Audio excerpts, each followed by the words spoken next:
A Luz da Bíblia, aqui na Cidade Gospel, 97,5 FM, com Ed Souza. Olá, tudo bem? A paz! Estamos começando mais uma Luz da Bíblia, aqui pela rádio Cidade Gospel 97,5 FM. São mais de 50 cidades ligadas aqui em 97,5. Olha, a nossa conversa no A Luz da Bíblia desta semana é sobre leitura bíblica e também o Pai Nosso. O Pai Nosso, que é essa oração modelo, está baseada em Mateus 6, do 9 ao 13, e também descrito em Lucas 11, do 1 ao 2. Conhecida por muitos e usada por pessoas que às vezes nem professam a fé cristã, mas têm essa oração como modelo da sua busca espiritual.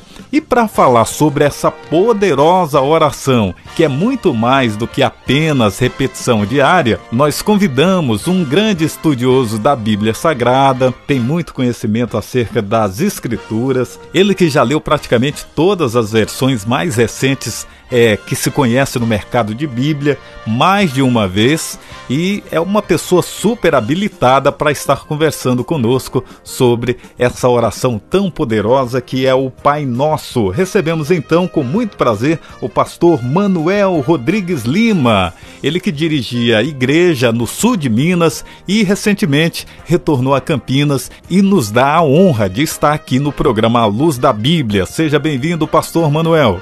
A paz do Senhor, irmão Ed, o prazer é todo meu. Pastor Manuel, a gente conversando aqui, o senhor me dizia que já leu praticamente todas as versões mais recentes da Bíblia Sagrada, é isso? A minha vida inteira, bem dizer, foi gasta no Evangelho. Eu sou uma pessoa que eu posso me considerar um pouco um autodidata. Na minha vida inteira, eu li bastante, procurei compreender a Bíblia, comprei todas as versões que eu conhecia da Bíblia e procurei lê-la, todas elas. E assim, entendo que a Bíblia mais utilizada por nós, os assembleianos, é a Almeida Revista e Corrigida. A linguagem dela é uma linguagem tradicional, e muitas vezes, quando você lê outras versões, você acaba compreendendo melhor o texto lido. E por isso eu procurei comprar todas que eu tinha notícia que existia no mercado de versões, e eu procurei lê-la pelo menos 2 vezes cada uma. Pastor Manuel, o senhor que é um exímio leitor da Bíblia Sagrada, já leu praticamente todas as versões mais recentes, mais de uma vez. Nessas leituras, pastor, o senhor percebe muita diferença de uma determinada versão bíblica para outra? Não, irmão Ed, não dá. São apenas questões, são sinônimos, tá certo? É bem verdade que tem uma Bíblia que eu tenho, que o título dela é A Mensagem, que foi escrita por um pastor nos Estados Unidos, e ele fez especificamente para o seu próprio público, para os membros de sua igreja, em que ele não faz uma tradução de palavras, ele apenas trabalha os pensamentos. Então você vai encontrar alguma coisa que você vai assim ficar meio embaraçado se você não conhece a Bíblia Sagrada. Mas se você conhece, você vai compreender muito bem o porquê ele escreveu daquela forma. Então eu não vejo. Eu entendo que normalmente os escritores, os tradutores, eles se preocuparam muito com os originais. Eu sei que ainda a gente não entrou totalmente no tema proposto, mas, pastor, como o senhor vê essas Bíblias com linguagens atualizadas, com linguagens atuais para públicos específicos, como jovens, crianças? A gente perde com essas versões?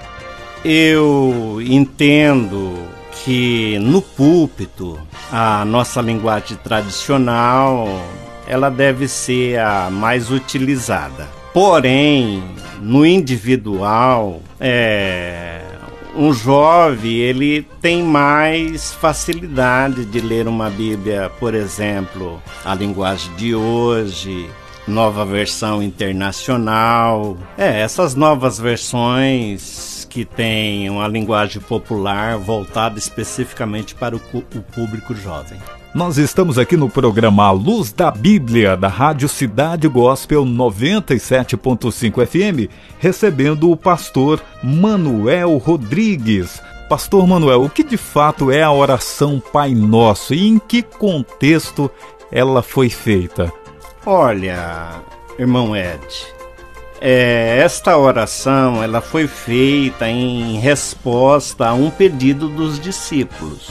Em Lucas 11, os discípulos eles pedem a Jesus dizendo: Senhor, ensina-nos a orar, assim como João Batista ensinou os seus discípulos a orar. E daí então surge esta oração, que é uma oração modelo. Assim como o senhor mesmo disse, pastor, a oração, o Pai Nosso, é um modelo de oração. No entanto, o que ela pode de fato nos ensinar?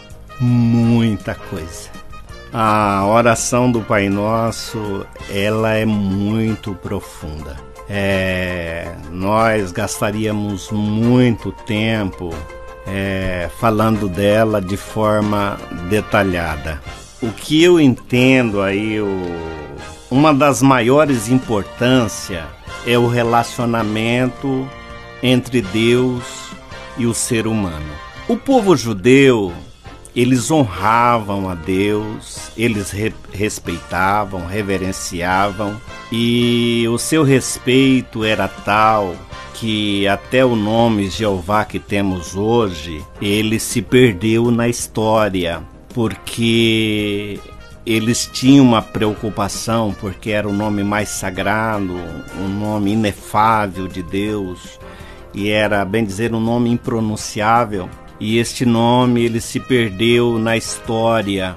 O que temos hoje, o nome Jeová, ele surgiu na Idade Média e eles pegaram as consoantes do nome Jeová, que é YHWH,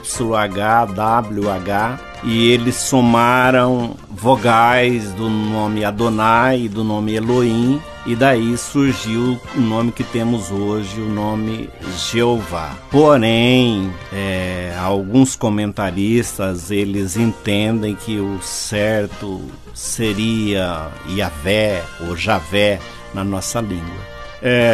Jesus poderia ter dito para os seus discípulos se apresentar diante de Deus como El Shaddai, como Deus Todo-Poderoso, como Elohim, o Deus Criador, e enfim, como Senhor, Adonai, Altíssimo Deus, mas ele utiliza uma palavra que é uma palavra de intimidade, que é Pai.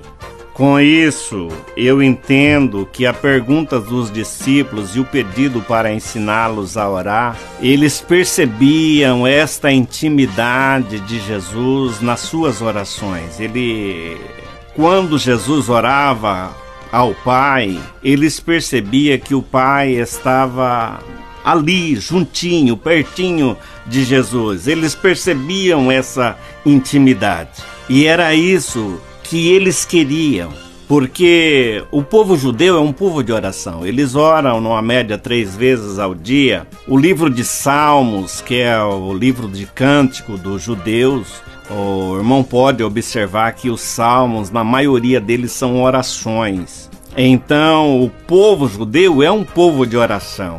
Mas o que chamava a atenção dos discípulos era a intimidade de Jesus com o Pai nas suas orações. Hoje, como pastor, muitas vezes eu tenho notado isso quando estou orando na igreja. Muitas vezes eu percebo alguém orando e eu percebo que ele está na intimidade com o Pai. Você percebe em suas palavras, você percebe em suas emoções ele e o Pai está naquele momento numa intimidade. E muitas vezes quando eu estou orando e que outras pessoas estão orando ao meu lado e eu percebo isso, muitas vezes eu paro de orar e fico apenas ouvindo e observando a oração dessa pessoa que está orando ao meu lado. E muitas vezes eu sou alimentado, muitas vezes eu sou motivado com as palavras da oração desta pessoa. E eu entendo que era isso que os discípulos percebiam em Jesus. Por isso eles pediram para Jesus ensiná-los. E Jesus, então, quando vai ensiná-los, ele não diz, quando você for orar, você chama Jeová, Yahvé, ou você chama El Shaddai, mas você chama Pai, porque isso fala de intimidade. Deus é um Deus que ele diz para nós: eu quero que vocês me amem. O maior mandamento é: amarás o Senhor sobre todas as coisas, de toda a tua alma, de todas as tuas forças e de todo o teu entendimento. Então, Deus, ele quer relacionar-se com o ser humano. Deus quer ter intimidade. Deus não quer ser um ser distante. Deus, ele quer ser um ser presente. O ser humano, ele não é apenas um ser físico, ele também é um ser espiritual. O ser humano é composto de espírito, alma e corpo. E o nosso espírito é exatamente para relacionarmos-nos com Deus.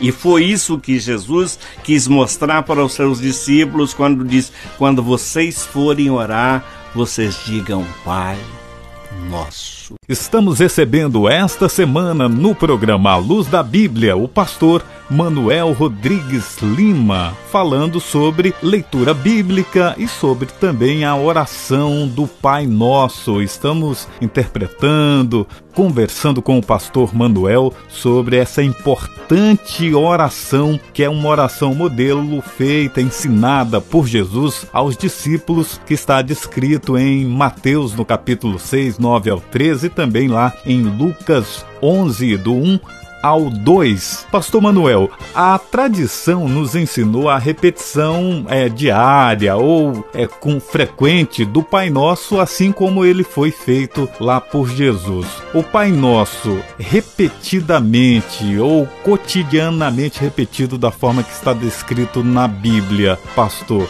é a forma correta?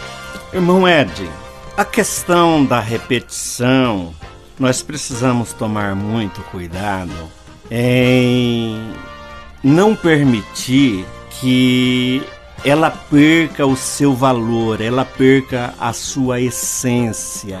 Porque tudo aquilo que tende a ser repetido vezes após vezes, se não tomarmos cuidado, torna-se uma rotina, torna-se algo que vai perdendo a sua essência, vai perdendo o seu valor.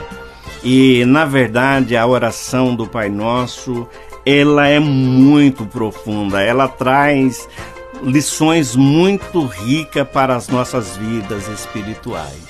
Pastor Manuel, se o Pai Nosso é um modelo de oração, por que nós temos outros tipos de oração, então, no Novo Testamento? Olha, faz parte da inspiração divina essas orações. Elas estão em outros contextos. Porém, a oração modelo é para você estudar, para você interiorizar, para você aprofundar-se nela. Quando, digamos que você ore a oração do Pai Nosso, você pense e analise cada palavra e faça uma comparação. Se você está enquadrado no que esta oração está dizendo, no que você deve melhorar, no que você deve aprimorar, o que você deve mudar, para você se enquadrar a esta oração, porque eu entendo que quando Jesus ora, ele quer demonstrar o reino dos céus, ele quer demonstrar o reino de Deus nesta oração. Pastor Manuel, o Pai Nosso fala direto dessa relação entre pai e filho, dessa intimidade. Como o senhor interpreta essa colocação do Senhor Jesus, da pessoa do Pai e do Filho, nesse relacionamento na oração? Olha, irmão Ed, é maravilhoso quando você entende que você pode chamar Deus de Pai. É interessante que na Bíblia Sagrada você vai encontrar mais ou menos 4 tipos de filhos. Jesus, que é o unigênito Filho de Deus, então significa que ele é o único que tem o mesmo gene de Deus. Nós temos na Bíblia os anjos, principalmente em Jó, você vai ler que eles são chamados de filhos de Deus e eles são filhos por criação.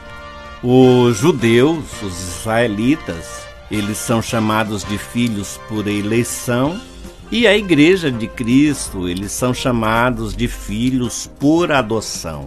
E isso é muito rico e muito importante, você saber que você tem essa intimidade e a importância do Pai.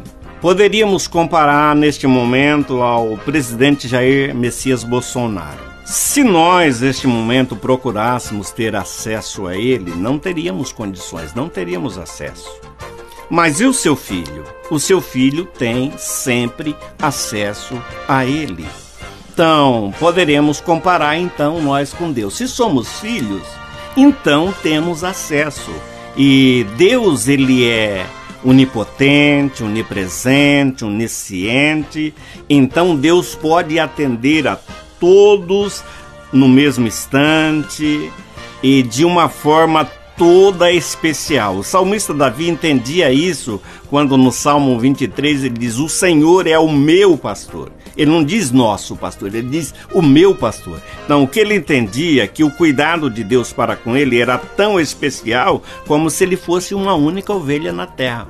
Então também quando nós chamamos de pai, precisamos entender isso, que é como se fôssemos a única pessoa na terra e que a sua atenção completa estava voltada para nós. Deus é onisciente, onipresente, e ele pode atender a todos no mesmo momento e de uma forma especial, de uma forma singular. Deus pode entender. Então é especial quando você entende que você é filho. Mas quando você vai olhar a oração do Pai Nosso, diz: Pai Nosso que estás nos céus. Então, se ele está nos céus, então ele é um Deus grandioso. Mas na continuação da oração diz assim: Pai Nosso que estás nos céus, santificado seja o teu nome. Então, você tem o privilégio de ser filho, mas aí vem a responsabilidade de ser filho. Então, precisamos fazer jus. Se recebemos e consideramos ele como nosso pai, precisamos fazer jus a isso. Santificado seja o seu nome. Hoje, normalmente, quando nós vamos identificar pessoas, porque são muitas pessoas na Terra, nós usamos o sobrenome. Mas quando olhamos na Bíblia Sagrada, naquele tempo quase não existia sobrenome. Então eles utilizavam o nome do pai. Por exemplo, Tiago e João, filhos de Zebedeu. Quando aquele cego Bartimeu, a palavra Bar quer dizer filho. Então Bartimeu significa filho de Timeu. Quando Pedro, ele, diante da pergunta de Jesus, que diz os homens ser o filho do homem? E uns diziam João Batista, Elias, Jeremias ou algum dos profetas, e ele volta para os discípulos e diz: e vocês, quem dizem que eu sou? Pedro diz: tu és o Cristo, filho do Deus vivo. Então Jesus disse: bem-aventurado és tu, Simão Bar-Jonas. Então, Simão, filho de Jonas. Então, nós vamos encontrar todos os profetas, eles vão escrever os seus livros, ali está o nome do Pai. Por exemplo, Isaías é filho de Amós, então você vai encontrar o nome dos pais. Então o nome do Pai tinha um significado muito grande naquele tempo. Então quando Jesus disse, santificado seja o teu nome, você é um representante legal de Deus. Uma coisa também que é bom pontuar, né, Pastor Manuel, a importância de orar o Pai Nosso, mas de forma efetiva, né, prestando bastante atenção no que se diz ali para não entrar numa condenação. Tá falando coisa que realmente não cumpre, né, como aquela, perdoa-me como eu perdoo aqueles que me têm ofendido. Perdoa as nossas dívidas assim como nós perdoamos. Entenda bem. Quando você faz esta oração, você precisa compreender isso, que o seu perdão está condicionado ao perdão que você dá. E a Bíblia ainda diz, perdoa como perdoamos. Então, a forma como você perdoa, você está pedindo para Deus te perdoar. É fácil perdoar? Não é fácil perdoar. Mas nós temos no livro de Jó um texto que diz ali, já no final do seu livro, Deus manda ele orar pelos seus amigos que tinham falado mal dele. E a Bíblia diz ali, e mudou Deus o cativeiro de Jó quando ele orava pelos seus amigos. Então, uma das formas de liberar o perdão é orarmos em benefício da pessoa que nos ofendeu.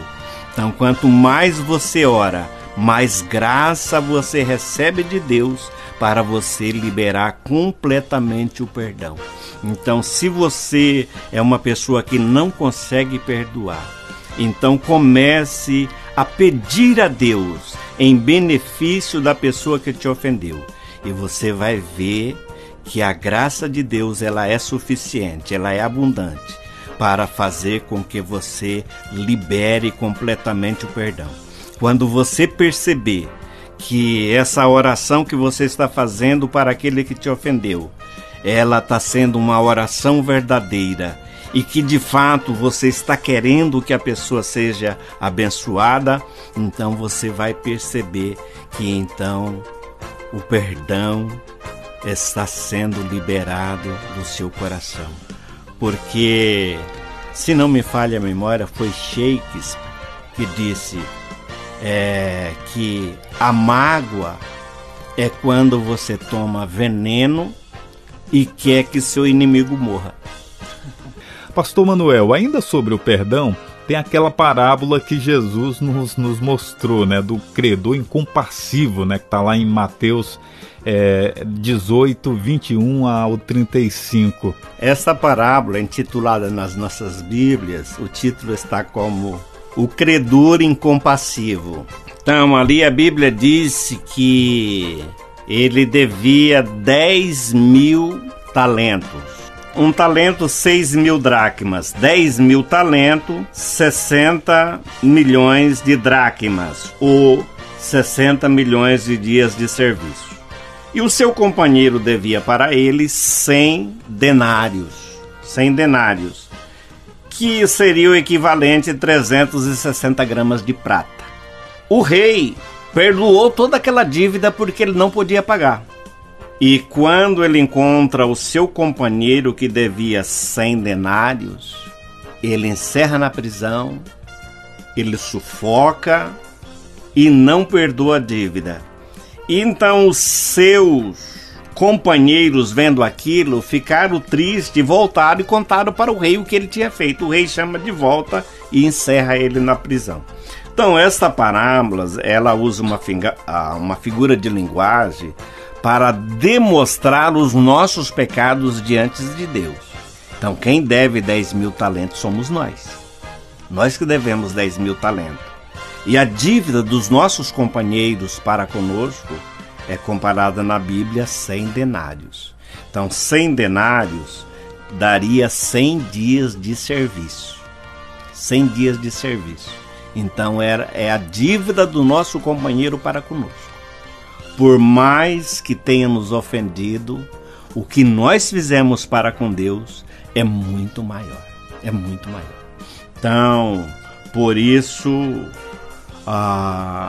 o perdão, ele é vital para as nossas vidas. Precisamos entender esta oração. Perdoa as nossas dívidas, assim como temos perdoado. Então, perdão é vital. Pastor Manuel, já falamos no início da nossa conversa sobre as versões bíblicas nas quais o senhor entende que não há muita diferença de uma versão para outra no contexto, no sentido real etimológico da palavra. E sobre a passagem da oração do Pai Nosso, o senhor considera que há diferença substancial entre os relatos de Mateus 6 e de Lucas 11? Irmão Ed, a questão dos livros, basta entendermos uma coisa. Mateus foi alguém que viveu, ele estava presente quando os milagres aconteceram. Só que precisamos entender também que quando foram escritos esses livros, já tinha passado aproximadamente uns 30 anos. Então os fatos não estavam tão presentes na mente. A forma como eles escreveram. Lucas, ele é um pesquisador. Lucas, ele é um investigador. Então ele não vai perguntar apenas para uma fonte. Ele vai perguntar várias fontes e daí ele vai chegar a uma conclusão. Então, se tem alguma aparente contradição, apenas uma aparente contradição. E essa aparente contradição só mostra para nós uma coisa, que um não copiou do outro. Às vezes, muitas daquilo que Mateus escreveu e que ele também escreve semelhante, provavelmente ele tenha perguntado para o próprio Mateus. Mas ele não pergunta apenas para Mateus, ele pergunta para Pedro, ele pergunta para João, ele pergunta para Marcos, que foi o primeiro evangelista a escrever, e ele escreve. Então, essas aparentes contradições só corrobora com a veracidade desses escritos. Só isso. Pastor Manuel, o senhor entende que mesmo a oração Pai Nosso sendo um modelo de oração, ela foi simplesmente para suprir a necessidade dos apóstolos naquele pedido, naquele momento ali, naquele contexto? Não, eu creio que se fosse apenas para os apóstolos, ela não estava registrada na Bíblia Sagrada. Se ela está registrada na Bíblia Sagrada, é para todos nós. Então, é uma oração modelo, mas como eu disse para o irmão, você precisa vivenciar. Você precisa orar vivendo esta oração. Eu tenho um próprio exemplo meu.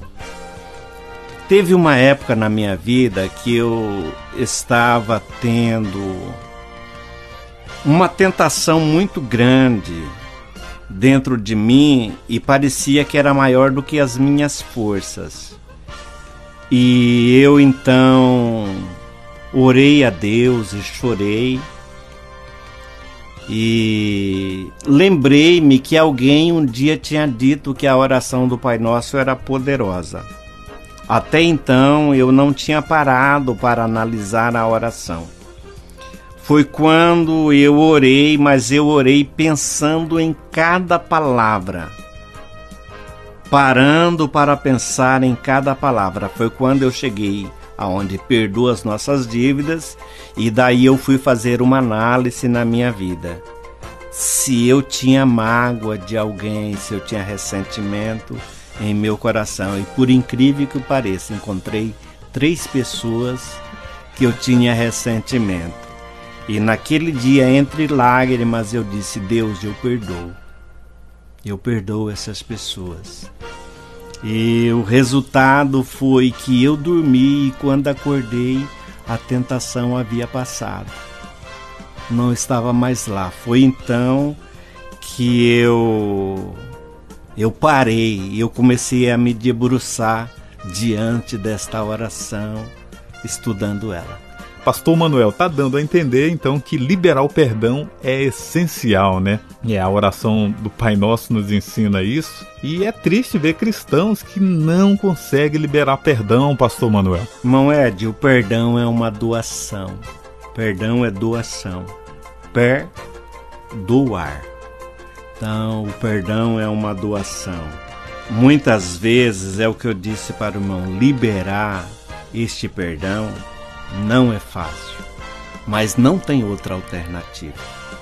Na palavra de Deus, não temos outra alternativa. Se queremos perdão, temos que liberar perdão. Então, a Bíblia Sagrada deixa para nós, mesmo depois da oração do Pai Nosso, Jesus disse: porque se aos homens perdoarem as suas ofensas, vosso Pai perdoará a vós. Mas se não perdoardes aos homens as suas ofensas, tampouco vosso Pai Celestial perdoará as vossas ofensas. Então, a graça de Deus, ela é suficiente para moldar os nossos corações. Se nós nos gastarmos diante de Deus, buscando de Deus a graça e com sinceridade em nosso coração desejarmos liberar o perdão, Deus vai nos dar esta condição de liberarmos o perdão. E só assim seremos perdoados, senão levaremos este fardo para o túmulo. Pastor Manuel, o senhor entende que na oração do Pai Nosso nós podemos encontrar resposta ou subsídio de respostas para toda a nossa área, para todas as nossas áreas da vida? O senhor entende o Pai Nosso como essa oração? Sim, irmão Ed, nós poderemos encontrar. Vamos aqui por parte. Pai Nosso, então, nosso, está falando do nosso semelhante. Está falando que não somos exclusivos, ainda que no particular, na nossa oração, Ele nos atende como se fosse a única pessoa na terra. Mas quando diz Pai Nosso, está dizendo que não somos exclusivos.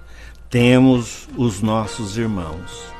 E para Deus não tem filho caçula ou filho primogênito.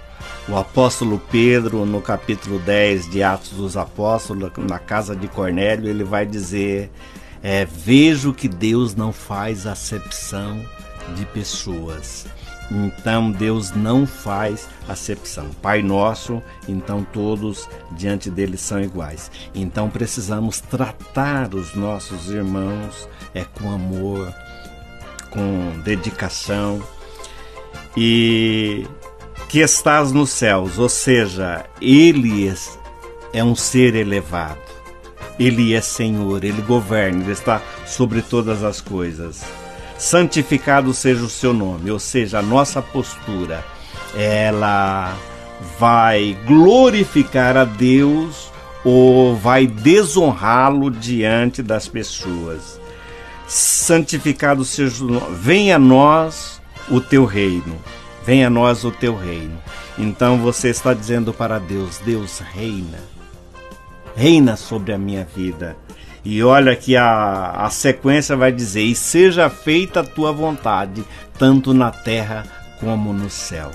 Então, assim como a vontade de Deus é feita nos céus, então Deus quer que nós façamos esta vontade dele aqui na terra. Os anjos fazem a vontade de Deus como se fosse uma forma de adoração, uma forma de louvor. E que para nós deveria ser assim também. Baseado na gratidão que temos a Deus por tudo quanto Ele nos tem dado, então a nossa obediência, o fazer a vontade de Deus, deveria ser uma forma de adoração, uma forma de louvor a Deus. E Ele diz ainda: seja feita a tua vontade, assim na terra como no céu. O pão nosso de cada dia. Olha, o que entendemos com isso? Que a dependência nossa de Deus é dioturna. É todos os dias dependemos de Deus. Dependemos de Deus para respirar, para que o nosso coração continue batendo. Precisamos de Deus para prover o alimento. Falando nisso, eu ouvi uma história de um homem muito rico. Meu sogro conheceu e ele disse para o meu sogro: olha, eu tenho muito dinheiro, tenho tudo que preciso, mas eu não posso comer. O meu alimento, ele é um tipo de alimento e eu não posso comer tudo que eu vejo. Então, o que entendemos? Que tudo que temos veio de Deus. Tudo que temos veio das mãos dele. Às vezes não temos dinheiro para comprar tudo que gostaríamos de comer, mas temos saúde para comer com alegria tudo que temos. E então ele diz: o pão nosso de cada dia nos dá hoje. Perdoa as nossas dívidas, nós já falamos, assim como nós perdoamos os nossos devedores. Não nos deixe cair em tentação. A tentação é permitida por Deus, pastor Manuel? Possível, então? A Bíblia diz que Deus a ninguém tenta e não pode ser tentado pelo mal. A Bíblia disse: não deixes cair em tentação. Você vai encontrar às vezes em outra versão um pouco diferente, mas é o cuidado de Deus, a proteção de Deus. O apóstolo São Paulo disse que Deus não permite que sejamos tentados além do que podemos suportar, mas mesmo com a tentação, Deus nos dá um livramento. Então, a oração aqui de Jesus é que você já antecipe aos problemas, que você antecipe ao tentador, e que você ore e que Deus já venha te dar graça antecipadamente e que não permita que você venha a ser tentado, porque não é fácil vencer a tentação. E Deus pode permitir, pastor, por um propósito maior? Tiago diz que somos tentados quando somos engodados pelas nossas próprias concupiscências. Então, dentro dos seres humanos existe algo que na Bíblia é chamado de natureza carnal. E essa natureza carnal, ela tem apetites, ela tem desejos. A Bíblia chama esses desejos de concupiscências. Você é tentado muitas vezes através dos seus olhos, através dos seus ouvidos, através do seu olfato, através até do tato, né? Você é tentado. Então essa tentação, ela surge dentro de nós, e a Bíblia diz que o inimigo das nossas almas, ele está ao derredor de nós, bramando como um leão, procurando a quem possa tragar. O apóstolo Paulo aos Efésios, no capítulo 6, ele diz assim: no demais, irmãos meus, revesti-vos de toda a armadura de Deus, para que possais estar firmes no dia mau, e havendo feito tudo, ficar firmes. Então, ele fala: revestir de toda a armadura de Deus, revestir o capacete, a espada do Espírito, a couraça da justiça, a calçar dos pés na preparação do Evangelho da paz, para que você possa escapar das astutas ciladas do diabo. Ainda fala assim: usando o escudo da fé, com o qual podereis apagar todos os dardos inflamados do maligno. Então são setas, são tentações que vêm na sua mente, através dos seus olhos, através dos seus pensamentos, através do seu olfato, através da sua audição, e você é tentado porque você tem a sua natureza carnal dentro de você. Isso é fruto lá de Adão e Eva, né? Exatamente. Aí o que você deve fazer? Você deve procurar se alimentar daquilo que vem dos céus. A Bíblia Sagrada, ela diz para você pensar nas coisas que são de cima e não nas que são da terra. Buscai as coisas de cima e não as que são da terra. No Salmo 1, a Bíblia diz assim: bem-aventurado o varão que não anda segundo o conselho dos ímpios, nem se detém no caminho dos pecadores, nem se assenta na roda dos escarnecedores. Antes tem o seu prazer na lei do Senhor, e na sua lei medita de dia e de noite. Pois será como uma árvore plantada junto aos ribeiros de água, a qual dá o seu fruto na estação própria, e tudo quanto fizer prosperará. Então, nesse texto nós vamos entender o caminho do sucesso. Não andar no caminho do pecado, que está no versículo 1, mas a Bíblia diz que é meditar na palavra de Deus dia e de noite. Se sua mente estiver ocupada, então certamente você vai estar, vamos dizer assim, uma brecha, né? sendo vacinado contra as tentações. E a Bíblia diz que o resultado é ser como a árvore plantada junto a ribeiros de água, que dá o seu fruto na estação própria, e tudo quanto fizer prosperará. No ponto de vista do senhor, quais os pontos assim mais relevantes para a gente considerar e trazer para o nosso dia a dia, para a vida, em relação ao Pai Nosso? Fica meio difícil essa pergunta. O que é menos relevante? Não tem nada que seja menos, não tem nada que seja menos ou mais. Tudo é importante. Mas algo que eu gostaria de salientar aqui, que Jesus, ele não deve ser apenas o nosso Salvador. Na Bíblia, ele é chamado muito mais vezes de Senhor do que Salvador. Então, quando a Bíblia diz: venha sobre nós o teu reino e seja feita a tua vontade tanto na terra como no céu. Então, entendermos o senhorio de Deus, a soberania de Deus sobre as nossas vidas. Então, devemos viver a nossa vida não apenas como filho sim, tendo todos os direitos, mas acima de tudo como servo, entendendo que Deus reina, Ele é Senhor. Tudo que formos fazer, devemos perguntar para Deus: esta é a vontade do Senhor? Sabemos que existe a vontade permissiva e a vontade soberana.